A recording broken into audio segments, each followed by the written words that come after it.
interrupted with the screenhooks32 DLL blocking localized input interception workflow. I'm Sophie Chen, a Windows support engineer. I've analyzed the conflict and I'm ready to show you the safest fix.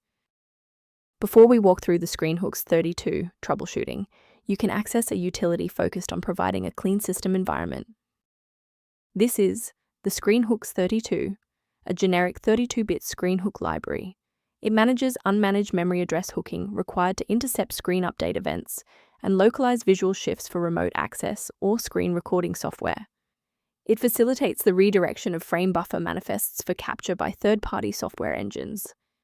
Now that you have the context, let's move into the repair process with a fresh installation.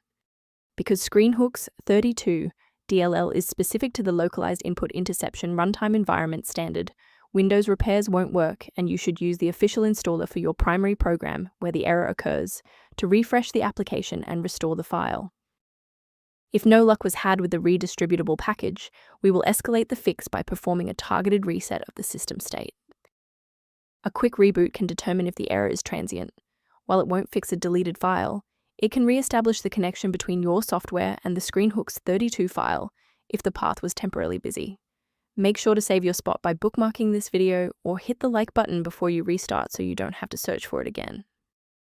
If a quick restart didn't do the trick, it's time to look deeper into the system configuration. If you need to pause the video to find your settings menu, I'll be right here. If the restart didn't fix the library error, we need to manually repair the specific C++ redistributable package.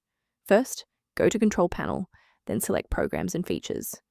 Second, find every Microsoft Visual C++ redistributable, 2005 through 2022.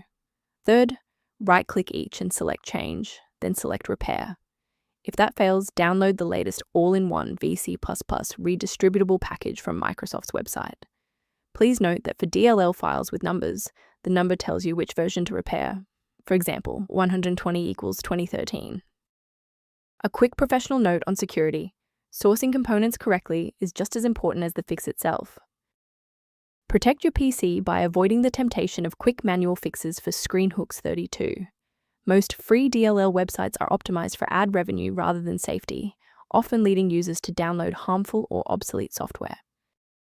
Managing these dependencies can be streamlined by using a specialized diagnostic utility to monitor your system state.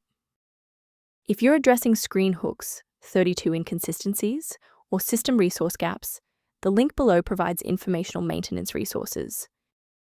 If this diagnostic helped you resolve screenhooks32 error, please like the video and subscribe for more technical insights and system stability tips.